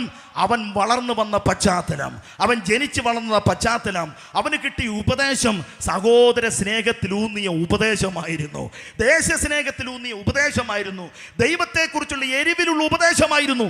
ഇന്ന് രാത്രി ഞാനൊരു ചോദ്യം ചോദിച്ചിട്ട് അടുത്ത ഭാഗത്തിലേക്ക് പോകുകയാണ്. എന്താ ഈ സഹോദര സ്നേഹം ഇല്ലാതെ പോകുന്നത്? ആമേൻ. എന്തുകൊണ്ടാണ് ദേശീയ സ്നേഹം ഇല്ലാതെ പോകുന്നത്? ബന്ധങ്ങൾക്ക് കൂടുതൽ താല്പര്യം കൊടുക്കാതെ സ്വാർത്ഥതയുടെ അനുഭവത്തിലേക്ക് ഒരു തലമുറ വഴിമാറി പോകുന്നത് അത്തരത്തിലുള്ള പരിശീലനം അവർക്ക് ഇല്ലാതെ പോയി എന്നുള്ളത് കൊണ്ടാണ്. അമ്മയുടെ അടുക്കൽ മടങ്ങിയെത്തുന്ന മോശയ്ക്ക് അമ്മ മുലപ്പാൽ കൊടുക്കുമ്പോൾ, താരാട്ട് പാടി ഉറക്കുമ്പോൾ, പാട്ടുകൾ പാടുമ്പോൾ, കൂടെ ഉറക്കുമ്പോഴൊക്കെ പറഞ്ഞു കൊടുക്കുന്ന കഥകൾ മുഴുവൻ തൻ്റെ ജനത്തിൻ്റെ കഷ്ടതയുടെ കഥകളായിരുന്നു. അവരുടെ പിതാക്കന്മാർ അനുഭവിക്കുന്ന വേദനകളുടെ കഥകളായിരുന്നു. അവരോട് ദൈവം പറഞ്ഞിരിക്കുന്ന വാഗ്ദത്തങ്ങളുടെ കഥകളായിരുന്നു. അവർ നേരിടുന്ന പ്രതിസന്ധികളായിരുന്നു. കഥ കേട്ട് വളർന്നു വന്ന മോശയ്ക്ക് സഹോദര സ്നേഹമെന്ന് പറയുന്നത് ജീവന്റെ ഒരു ഭാഗമായി പോയി. ദൈവത്തിന് സ്തോത്രം. അധികാരത്തിന് വേണ്ടി, പണത്തിന് വേണ്ടി, ആ സ്ഥാനത്തിന് വേണ്ടി, മറ്റേതെങ്കിലും കാര്യത്തിന് വേണ്ടി സ്വന്തം സഹോദരനെതിരെ നീ വാൾ ഉയർത്തുന്നുവെങ്കിൽ നിനക്ക് കിട്ടിയ പരിശീലനം ഇവിടെ ചോദ്യം ചെയ്യപ്പെടേണ്ടതായിട്ടുണ്ട്. അതല്ല, ഇത് ഞങ്ങളുടെ കാര്യമാണ് എന്നുള്ളതായ ആ നിലവാരത്തിൽ നിന്നുകൊണ്ട് ഒന്നടങ്കമായി ഒരേപോലെ കാര്യത്തെ കാണാൻ കഴിയുന്നുവെങ്കിൽ അത് ദൈവത്താൽ ലഭിക്കപ്പെട്ടതായിരിക്കുന്ന ഒരു പരിശീലനമാണ്. അങ്ങനെ ഒരു അനുഭവത്തിലേക്കുള്ള ഒരു തലമുറയാണ് ഈ കാലഘട്ടത്തിൽ കർത്താവിനെ എഴുന്നേൽപ്പിക്കാൻ പോകുന്നത്. എത്ര പേര് അത് വിശ്വസിക്കുന്നുണ്ട് എന്ന് പറഞ്ഞാൽ, സഹോദരന്മാരെ ചേർത്ത് നിർത്തുന്ന ആമേ സ്വന്തം പ്രസ്ഥാനത്തെക്കുറിച്ച്, സ്വന്തം ദേശീയതയെക്കുറിച്ച്, സ്വന്തം ആമേൻ സഭയെക്കുറിച്ച്, കുടുംബത്തെക്കുറിച്ച്, സമൂഹത്തെക്കുറിച്ച് ഉത്തരവാദിത്വ ബോധമുള്ള ഒരു തലമുറ. സൺഡേ സ്കൂൾ കുട്ടികൾ അത് സൺഡേ സ്കൂൾ അധ്യാപകർ പഠിപ്പിക്കണം. ദൈവദാസന്മാർ സഭയിൽ അത് പഠിപ്പിക്കണം. അതിനൊക്കെ ചിലപ്പോൾ ഡിനോമിനേഷൻ സ്പിരിറ്റ് എന്നൊക്കെ പറഞ്ഞു തിരിക്കും. പറയുന്നവർ പറഞ്ഞോട്ടെ, പക്ഷെ അത് പഠിപ്പിക്കണമെന്ന് അഭിപ്രായപ്പെടുന്ന വ്യക്തിയാണ് ഞാൻ. സ്തോത്രം. വിസ്താര ഭയത്താൽ ഞാൻ ആ ഭാഗത്ത് നിന്ന് വിട പറയുകയാണ്. ചൂണ്ടിക്കാണിക്കാൻ ഏറെ കാര്യങ്ങൾ അവിടെ ഉണ്ടെങ്കിലും അത് ഞാൻ വിശദീകരിക്കുന്നില്ല. ആമേൻ. അമ്മയുടെ അടുക്കൽ വന്ന മോശയ്ക്ക് അത്തരത്തിലുള്ള പരിശീലനം കിട്ടിയത് കൊണ്ട് അവൻ സഹോദര സ്നേഹത്തിൽ വളർന്നു വന്നു. അതുകൊണ്ട് എന്ത് സംഭവിച്ചു? അവൻ്റെ സ്വന്തം കാലിൽ നിലനിൽക്കാൻ സമയമായപ്പോൾ, എന്ന് പറഞ്ഞാൽ അവൻ്റെ അഭിപ്രായ പ്രകടനങ്ങൾ നടത്താൻ സമയമായപ്പോൾ, അവൻ്റെ ആദർശം വെളിപ്പെടുത്താൻ സമയമായപ്പോൾ, തൻ്റെ മുമ്പിൽ നടക്കുന്നതായ അരുതാത്ത കാര്യങ്ങൾ കണ്ടപ്പോൾ അവൻ്റെ ചോര തിളച്ചു. അമ്മ പറഞ്ഞിട്ടുണ്ട്, സ്വന്തം സഹോദരനെ ആമേ സ്തോത്രം, സ്വന്തം സഹോദരനെ കുറിച്ച്, സ്വന്തം ആമേ വർഗത്തെക്കുറിച്ച് നീ ബോധമുള്ളവനാകണമെന്ന് പറയുന്ന അമ്മയുടെ അപ്പൻ്റെ ഉപദേശം അവൻ്റെ ഹൃദയത്തിൽ നിലനിൽക്കുന്നത് കൊണ്ട് ആക്രമിക്കപ്പെടുന്ന സ്വന്തം സഹോദരൻ അവൻ ചേർത്ത് നിർത്തുകയാണ്. സ്തോത്രം. ഞാൻ ഇന്ന് രാത്രി ഒരു ദൂത് ഓർപ്പിച്ചുണർത്തുന്നു, ഒരു ചോദ്യത്തിൽ കൂടെ ഓർപ്പിച്ചുണർത്തുകയാണ്. ആക്രമിക്കപ്പെടുമ്പോൾ, ഒറ്റപ്പെടുമ്പോൾ ചേർത്ത് പിടിക്കാൻ കഴിയുമായിരുന്നുവെങ്കിൽ ഇന്ന് അനുഗ്രഹിക്കപ്പെട്ട തലമുറകൾ ഏറെ നമുക്ക് ലഭിക്കപ്പെടുമായിരുന്നു. കാര്യകാരണങ്ങളില്ലാതെ ഒറ്റപ്പെടുത്തി, വേദനപ്പെടുത്തി, തല്ലി തരിപ്പണമാക്കി കളഞ്ഞതായ ആ തലമുറയുടെ ചണ്ടി കൂമ്പാരത്തിൽ നിന്നും മറ്റൊരു തലമുറ എഴുന്നേൽപ്പിക്കേണ്ടതിന് സഹോദര സ്നേഹത്തിൽ വളർന്നു വരണമെന്ന്. തല്ലിപ്പിരിക്കാൻ എളുപ്പമാ, കൂട്ടിച്ചേർക്കാനാ ബുദ്ധിമുട്ടെന്ന് പറയുന്നത്. കൂട്ടിച്ചേർക്കലിന്റെ, ചേർത്ത് നിർപ്പിലിന്റെ, പങ്കിടലിന്റെ, സൗഹൃദങ്ങൾ പങ്കുവെക്കുന്നതിന്റെ, ദേശീയ ബോധത്തിന്റെ, സംസ്കാരത്തിന്റെ, വിശ്വാസത്തിന്റെ, വിശുദ്ധിയുടെ, ഉപദേശത്തിന്റെ ഒക്കെ നിലവാരത്തിലുള്ള ഒരു സമൂഹം. സ്തോത്രം. നാളെ ഈ പരിസരത്തോടെ പോയാൽ പോലും എൻ്റെ നേരെ നിങ്ങൾ നോക്കുമെന്ന് പോലും എനിക്കറിയത്തില്ല. എന്നെ സംബന്ധിച്ച് അതൊരു വിഷയമുള്ള കാര്യമല്ല. ദൈവത്തിന് സ്തോത്രം. ദൈവം തന്ന വെളിപ്പാടാണ് ഞാൻ പറയുന്നത്. ദൈവത്തിന് നന്ദിയോടെ സ്തോത്രം. അങ്ങനെ മോശ മിസ്രൈമിൽ വളർന്നു വരികയാണ്. അവൻ വളർന്നു വന്നപ്പോൾ അവിടെ വെച്ച് അവൻ അദൃശ്യ ദൈവത്തെ കണ്ടുമുട്ടുന്നു. വിശ്വാസത്താൽ അവൻ അദൃശ്യ ദൈവത്തെ കണ്ടുമുട്ടി. അപ്പോൾ അവനൊരു വിശ്വാസ വീട്ടിലല്ലേ ജനിച്ചത്? വിശ്വാസമുള്ള അമ്മയപ്പൻ്റെമാരുടെ കീഴിലല്ലേ അവൻ വളർന്നത്? ഉപദേശ സംഹിതകളൊക്കെ അവന് കിട്ടിയില്ലേ? ശരിയാ, ഇതെല്ലാം കിട്ടി. പക്ഷെ അവന് ദൈവമായിട്ട് ബന്ധമില്ലായിരുന്നു. പരിശീലനം കിട്ടി, ക്ലാസ് കിട്ടി, എല്ലാ സെറ്റപ്പിനകത്തും ആൾക്കാരുണ്ട്. പക്ഷേ ദൈവമായിട്ട് വ്യക്തിപരമായ ബന്ധമില്ല. സംഘടനയിൽ ആളുണ്ടോ എന്നല്ല ദൈവം നോക്കുന്നത്, ദൈവത്തിൻ്റെ കൂടെ ഉണ്ടോ എന്നാണ് ദൈവം നോക്കുന്നത്. കർത്താവിൻ്റെ കൂടെ ആരുണ്ടെന്നാണ് കർത്താവ് നോക്കുന്നത്. ഇന്ന് രാത്രിയിൽ മനസ്സിലായവർക്കാ ഞാൻ ദൈവത്തിന് സ്തോത്രം ചെയ്യും. ദൈവത്തോടൊപ്പം നിൽക്കുന്ന ഒരുവനെയാണ് ദൈവത്തിന് ആവശ്യം. ഉലകത്തെ ഉഴുതുമറിക്കാൻ ദൈവം ഒരാളെ അന്വേഷിക്കുമ്പോൾ ആ കൂട്ടത്തിൽ പങ്കാളിയാകണമെങ്കിൽ ദൈവത്തെക്കുറിച്ച് ഒരു അവബോധം ഉണ്ടാകണം. പാസ്റ്ററിന്റെ മകനോ മകളായി ജനിച്ചതുകൊണ്ട് ആ കൊച്ച് വിശ്വാസിയാകണമെന്നുണ്ടോ? സെക്രട്ടറിയുടെയും ട്രഷറിന്റെയും മക്കളായി ജനിച്ചതുകൊണ്ട്, ഭാര്യയായി തീർന്നതുകൊണ്ട്, ഭർത്താവായി തീർന്നുകൊണ്ട് അവര് ദൈവമായിട്ട് ബന്ധമുണ്ടാകണമെന്നുണ്ടോ? ഇല്ല. ദൈവമായിട്ട് വ്യക്തിപരമായി ബന്ധമുള്ളൊരു തലമുറയാണ് കർത്താവ് അന്വേഷിക്കുന്നത്. നമ്മുടെ തലമുറകൾ ഏറ്റവും അപകടകരമായിരിക്കുന്ന ഒരു തലത്തിൽ കൂടെയാണ് മുമ്പോട്ട് പോകുന്നത്. നമ്മുടെ കൂട്ടത്തിൽ ഇവരുണ്ട്, പക്ഷേ ദൈവമായിട്ട് അവർക്ക് വ്യക്തിപരമായ ബന്ധമില്ല. നമ്മൾ നോക്കുമ്പോൾ അവർ പാടുന്നുണ്ട്, പ്രാർത്ഥിക്കുന്നുണ്ട്, നമ്മൾ പറഞ്ഞ പോലെയൊക്കെ ചെയ്യുന്നുണ്ട്, പക്ഷെ ഉള്ളിൽ അവർക്ക് ദൈവമായിട്ടൊരു ബന്ധമില്ല. അതൊരു ഭയങ്കരമായ അപകടമാണ് നമുക്ക് മുമ്പിൽ വിതയ്ക്കാൻ പോകുന്നത്. നാളെ അവർ ആ മറ്റൊരു രാജ്യത്തിലേക്ക് പോകും, നാളെ അവർ അന്യദേശത്തിലേക്ക് പോകും. ജീവിതത്തിന്റെ സുഖലോലുപകൾ തേടി സ്വന്തം ഭവനവും പ്രിയപ്പെട്ടവരേക്ക് വിട്ട് അവർ ദൂരേക്ക് യാത്ര ചെയ്യും. പോകുന്ന ഇടങ്ങളിൽ അവർ ദൈവമായിട്ട് ബന്ധമുണ്ടെന്ന് നമുക്ക് ഉറപ്പുവരുത്താൻ കഴിയുമോ? ഫോൺ വിളിച്ച് ചോദിക്കും, നീ പ്രാർത്ഥിച്ചോ, നീ പാടിയോ? അവർ ഉവെന്ന് പറഞ്ഞ് നമ്മളങ്ങ് വിശ്വസിക്കും. പക്ഷെ യഥാർത്ഥത്തിൽ അങ്ങനെയല്ല. എത്രയോ ഫോൺ കോളുകൾ എനിക്ക് വരുന്നു, എത്രയെത്ര മാതാപിതാക്കന്മാർ സ്വന്തം കുഞ്ഞുങ്ങളെ വിളിച്ച് അങ്ങനെയുള്ളതായ വാർത്തകൾ പറയും, കുഞ്ഞുങ്ങളുടെ വാർത്തകൾ എന്നോട് പറയുന്നു. വ്യക്തമായിരിക്കുന്ന അനുഭവത്തിലും അറിവിൽ നിന്നുകൊണ്ട് പറയുകയാണ്, നമ്മുടെ തലമുറകൾക്ക് വേണ്ടി ഈ ദിവസങ്ങൾ നമ്മൾ ശക്തമായി ഉണർന്ന് പ്രാർത്ഥിക്കണം. ആമേ, ദൈവത്തെ അടുത്തറിയുന്ന ഒരു തലമുറ ഉണ്ടാകേണ്ടതിന് പ്രാർത്ഥിക്കണമെന്ന്. ആമേൻ. വിശ്വാസത്താൽ മോശ അദൃശ്യ ദൈവത്തെ കണ്ടു. 5 മിനിറ്റ് കൊണ്ട് സുവിശേഷം കൂടെ അവതരിപ്പിച്ച് നിർത്തുവാനായിട്ട് താല്പര്യപ്പെടുകയാണ്. ദൈവമുണ്ടോ? ദൈവമുണ്ട്. എങ്ങനെയാണ് ദൈവത്തെ കാണാൻ കഴിയുന്നത്? ദൈവത്തെ എങ്ങനെ നമുക്ക് മനസ്സിലാക്കാൻ കഴിയും? എബ്രായ ലേഖനത്തിൽ കൂടെ തന്നെ ലേഖകൻ അവതരിപ്പിക്കുന്നുണ്ട് ദൈവം ആരാണ് എന്ന്. അത് യേശു ക്രിസ്തുവാണ്. ദൈവത്തിന്റെ അദൃശ്യനായ ദൈവത്തിന്റെ പ്രതിമയാണ് യേശു ക്രിസ്തു എന്ന് ലേഖകൻ നമുക്ക് മുമ്പിൽ അവതരിപ്പിക്കുന്നു. ദൈവമുണ്ട് എന്ന് പറയുന്നതായിരിക്കുന്ന ആശയത്തെ ചൂണ്ടിക്കാണിക്കുമ്പോൾ നമുക്ക് കൃത്യമായി അടിവരയിട്ട് ചൂണ്ടിക്കാണിക്കാൻ കഴിയുന്ന വ്യക്തിത്വമാണ് കർത്താവായിരിക്കുന്ന യേശു ക്രിസ്തു. യേശു ക്രിസ്തു ദൈവമാണെന്നുള്ളതിന്റെ തെളിവ് ബൈബിളിൽ എഴുതി വെച്ചിരിക്കുന്ന തെളിവ് കൊണ്ട് മാത്രമാകുന്നുണ്ടോ? അത് നിങ്ങളുടെ മതഗ്രന്ഥമല്ലേ? അത് നിങ്ങൾ വിശ്വസിക്കുന്ന പ്രമാണമല്ലേ? ആ പ്രമാണത്തിൽ ഊന്നിക്കൊണ്ട് യേശു ദൈവമാണെന്ന് പറഞ്ഞ് ഞങ്ങൾക്ക് എങ്ങനെ വിശ്വസിക്കാനായിട്ട് കഴിയും? വേണ്ട. ഭൂമിശാസ്ത്രപരമായിരിക്കുന്ന തെളിവുകൾ ഞങ്ങൾക്ക് ചൂണ്ടിക്കാണിക്കാൻ പറ്റും. അതും വേണ്ട. നിങ്ങളുടെ ഇടയിൽ ജീവിച്ച് വളർന്നു വന്ന, ഇന്നും ജീവിച്ചു കൊണ്ടിരിക്കുന്ന എന്നെയും ഈ പ്രിയപ്പെട്ടവരെ ചൂണ്ടിക്കാണിച്ചുകൊണ്ട് ജീവിക്കുന്നൊരു ദൈവമുണ്ടെന്ന് ഞങ്ങൾക്ക് അടിവരയിട്ട് ഓർപ്പിക്കാൻ കഴിയും. എന്റെയും ഈ പ്രിയപ്പെട്ടവരുടെ ജീവിതത്തിന് മാറ്റം സംഭവിക്കപ്പെട്ടത് ഒരു ദൈവമുള്ളത് കൊണ്ട് തന്നെയാണ്. ആ ദൈവം ഏതാണെന്ന് ചോദിച്ചാൽ ഞങ്ങൾ കൃത്യമായി സംശയമില്ലാതെ പറയും, അത് കർത്താവായിരിക്കുന്ന യേശു ക്രിസ്തുവാണ്. ഞാനിതിങ്ങനെ പറയാൻ കാരണം, അവൻ വിശ്വാസത്താൽ അദൃശ്യ ദൈവത്തെ കണ്ടു എന്ന് പറയുമ്പോൾ അത് പറഞ്ഞു വരുന്നൊരു കൂട്ടത്തിൽ ഏറ്റവും അടിയിൽ പറഞ്ഞു നിർത്തുന്നത്, ആ ദൈവത്തെ അവൻ കണ്ടതുകൊണ്ട് മിസ്രൈമിലെ എല്ലാ സുഖ സൗകര്യങ്ങളും വിട്ടുപോന്നു. എന്നിട്ട് പറയുന്നത് അവൻ ക്രിസ്തുവിന്റെ കഷ്ടത വലിയ ധനമെന്ന് എണ്ണി എന്നാണ് വായിക്കുന്നത്. അപ്പൊ മോശ അറിഞ്ഞ ദൈവം ആരാണ്? പഴയ നിയമത്തിലെ യഹോവയാണോ? ഞാൻ പറയല്ല, കർത്താവായ യേശു ക്രിസ്തുവിനെ തന്നെയാണ് മോശ കണ്ടിട്ടുള്ളത്. യേശുവിനെ തന്നെയാണ് അവൻ അനുഭവിച്ചിട്ടുള്ളത്. ലേഖകന് തെറ്റുപറ്റുമോ? ലേഖകൻ എഴുതി വെക്കുന്ന ഈ വാക്കുകൾ എഴുതുവാൻ പരിശുദ്ധാത്മാവ് സമ്മതിച്ചതിന് പിന്നിലെ കാരണം എന്താ? അതങ്ങനെ തന്നെ ആയതുകൊണ്ടാണ്. ബൈബിൾ തെറ്റല്ല, പരിശുദ്ധാത്മാവ് തെറ്റല്ല.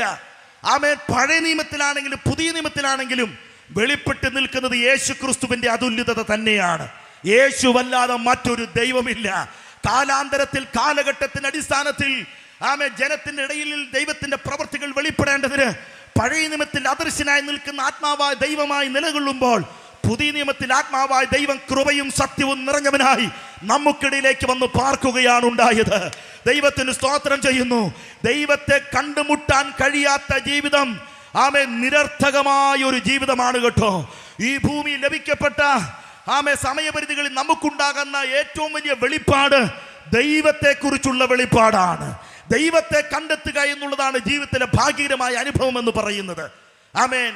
പത്രോസ് എന്ന് പറയുന്ന അതുല്യനായിരിക്കുന്ന മനുഷ്യൻ യേശു ക്രിസ്തുവിനൊപ്പം യാത്ര ചെയ്തു വന്നതായ ശിഷ്യഗണങ്ങളുടെ പ്രധാനിയായിരുന്നുവല്ലോ. യേശുവിൻ്റെ സാമൂഹിക ഇടപെടലിൻ്റെ ചരിത്രപ്രസിദ്ധമായ കാലഘട്ടത്തിൽ ഫിലിപ്പിന്റെ കൈസേരിയിലെത്തുമ്പോൾ യേശു ചോദിക്കുന്ന ഒരു ചോദ്യത്തോടുള്ള ബന്ധത്തിൽ പത്രോസ് കൊടുക്കുന്നൊരു മറുപടിയുണ്ട്. നീ ജീവനുള്ള ദൈവത്തിന്റെ പുത്രനായ ക്രിസ്തുവാണ് എന്നൊരു മർമ്മമാണ് താൻ അവിടെ പ്രസ്താവിക്കുന്നത്. യേശു തിരിച്ച് പത്രോസിനോട് പറയുന്നത്, നിനക്കിത് മനസ്സിലായത്, നീ ഇത് മനസ്സിലാക്കിയത് ജഡരക്തങ്ങളുടെ സഹായത്തോടെയല്ല, മറിച്ച് ദൈവത്തിന്റെ വെളിപ്പാടാണത്, ദൈവത്തിന്റെ ഇടപെടലാണത്. ദൈവത്തിന്റെ സ്തോത്രം. ഇന്ന് രാത്രിയിൽ ദൈവത്തെക്കുറിച്ചുള്ള വെളിപ്പാട് രണ്ട് രീതികളിലാണ് മനുഷ്യ ജീവിതത്തിൽ ഉണ്ടാകുന്നത്. ഒന്ന്, വിശ്വാസത്തിന്റെ ആധാരത്തിൽ. രണ്ട്, ദൈവത്തിന്റെ നേരിട്ടുള്ളതായിരിക്കുന്ന വെളിപ്പാടിൽ കൂടെ. ദൈവത്തെ നേരിട്ട് കണ്ടിറങ്ങിയവർ ഈ പന്തലിൽ ഇറങ്ങി വന്നിട്ടുണ്ട്. ദൈവത്തിന്റെ ശബ്ദം കേട്ട് ഇറങ്ങി വന്നവരുണ്ട്. ദൈവത്തിന്റെ സ്പർശനം അനുഭവിച്ചവർ ഇറങ്ങി വന്നിട്ടുണ്ട്. അത് രോഗസൗഖ്യമായിട്ടായിരിക്കാം, പ്രശ്നങ്ങളിൽ നിന്നുള്ളതായിരിക്കുന്ന വിടുതിന്റെ അടിസ്ഥാനത്തിലായിരിക്കാം. വിശ്വസിക്കാൻ തക്കതായിരിക്കുന്ന പരിപക്വമായ മനസ്സില്ലാതിരുന്നിട്ട് പോലും ആമേ ദൈവത്തിന് അവനെ ആവശ്യമുള്ളത് കൊണ്ട്, അവളെ ആവശ്യമുള്ളത് കൊണ്ട് അവന്റെ അടുക്കിൽ ഇറങ്ങി വന്ന് അപ്പോസ്തലനായിരിക്കുന്ന പൗലോസിനോട് പറഞ്ഞതുപോലെ, നീ ഉപദ്രവിക്കുന്ന യേശുവാണെന്ന് സ്വയം വെളിപ്പെടുത്തി വെളിപ്പാടിലേക്ക് നയിക്കുക. ആ ചരിത്രം ഇനിയും ആവർത്തിക്കാൻ ദൈവത്തിന് കഴിയും. ഈ നാട്ടിൽ അങ്ങനെയുള്ള വെളിപ്പാട് പ്രാപിച്ച ചിലരെ കർത്താവ് എഴുന്നേൽപ്പിക്കട്ടെ. അത് മത്തായി ആണെങ്കിലും മമ്മദാണെങ്കിലും മാധവനാണെങ്കിലും ദൈവത്തെക്കുറിച്ചുള്ള കൃത്യമായി വെളിപ്പാട് പ്രാപിച്ച് എഴുന്നേൽക്കുന്ന നാഴിക വിദൂരമല്ലെന്ന് വിശ്വസിക്കുന്നവർ എത്ര പേരുണ്ട്? Hallelujah, hallelujah. സുവിശേഷം കേട്ട് വിശ്വസിച്ച് വരുന്നവരുമുണ്ട്. വിശ്വാസത്തിന്റെ അടിസ്ഥാനത്തിലാണെങ്കിലും വെളിപ്പാടിന്റെ അടിസ്ഥാനത്തിലാണെങ്കിലും വെളിപ്പെട്ട് വരുന്ന സത്യം യേശു ക്രിസ്തു ദൈവമാണെന്നുള്ള പരമാർത്ഥതയാണ്. ഇന്ന് രാത്രി ഞാൻ പറഞ്ഞു നിർത്തുമ്പോൾ, പാതി വഴിയിൽ പ്രസംഗം അവസാനിപ്പിക്കുമ്പോൾ എനിക്ക് പറയാൻ കഴിയുന്നത്, ജീവിക്കുന്ന ഒരു ദൈവമുണ്ട് എന്ന് പറയുന്ന ഒരു പരമാർത്ഥതയാണ്. ആമേൻ. പ്രാർത്ഥന കേൾക്കുന്ന ഒരു ദൈവമുണ്ടെന്ന് പറയുന്ന ഒരു പരമാർത്ഥതയാണ്. വിശ്വാസത്തിന് വേണ്ടി നിലകൊള്ളുന്ന തന്റെ ഭക്തജനങ്ങൾക്ക് വേണ്ടി പ്രവർത്തിക്കുന്ന ഒരു ദൈവമുണ്ടെന്ന് ആമേ വെളിപ്പെടുത്തുന്ന ഒരു പരമാർത്ഥത പറഞ്ഞു നിർത്തുവാൻ വേണ്ടി ഞാൻ താല്പര്യപ്പെടുകയാണ്. പറഞ്ഞു നിർത്തട്ടെ. യോസേഫും അമ്രാമും പ്രാർത്ഥിച്ചു. അവരുടെ പ്രാർത്ഥന സ്വർഗത്തിലെ ദൈവം കേട്ടു. ഒരു തലമുറയെ കർത്താവ് എഴുന്നേൽപ്പിച്ചു. തലമുറ വിശുദ്ധ ഉപദേശത്തിൽ വളർന്നു വന്നു. ദേശസ്നേഹത്തെക്കുറിച്ച്, സ്വന്തം വർഗ സ്നേഹത്തെക്കുറിച്ച്, കുടുംബത്തെക്കുറിച്ചൊക്കെ ബോധമുള്ളവനായി അവൻ വളർന്നു വന്നു. അവന് നേടാൻ കഴിയുന്ന എല്ലാ അറിവുകളും ലോകപരമായിരിക്കുന്ന മേഖലയിൽ അവൻ നേടി. അങ്ങനെ പോകുന്ന വഴിധാരയിൽ അവൻ്റെ അമ്മയപ്പന്മാർ സേവിക്കുന്ന ദൈവത്തെ അവൻ വ്യക്തിപരമായി അടുത്തറിയാനുള്ളൊരു ഭാഗ്യമുണ്ടായി. ഇന്ന് രാത്രി ഞങ്ങൾ ഈ യോഗത്തിൽ കൂടെ ഓർപ്പിച്ചുണർത്തുന്നത്, സ്നേഹിത, നിന്റെ ജീവിതയാത്രയിൽ നീ അറിഞ്ഞിരിക്കേണ്ട വസ്തുത ദൈവത്തെക്കുറിച്ചുള്ളതായ ഒരു പരമാർത്ഥതയാണ്. ഒരു ദൈവമുണ്ട്. ആ ദൈവം മനുഷ്യന് വേണ്ടി ഒരു ന്യായവിധിയും നിയമിച്ചു വെച്ചിട്ടുണ്ട്. ആമേൻ. മനുഷ്യന് വേണ്ടി ഒരു രക്ഷാ പദ്ധതി നിയമിച്ചു വെച്ചിട്ടുണ്ട്. ഈ രണ്ട് തിരിച്ചറിവും ഇല്ലാകുന്ന പോകുന്നിടത്തോളം കാലം ജീവിതം ഏറ്റവും അർത്ഥശൂന്യമായി തീരുകയാണ്. നാളെ ഇവിടെ യോഗമുണ്ടോയെന്ന് എനിക്കറിയത്തില്ല.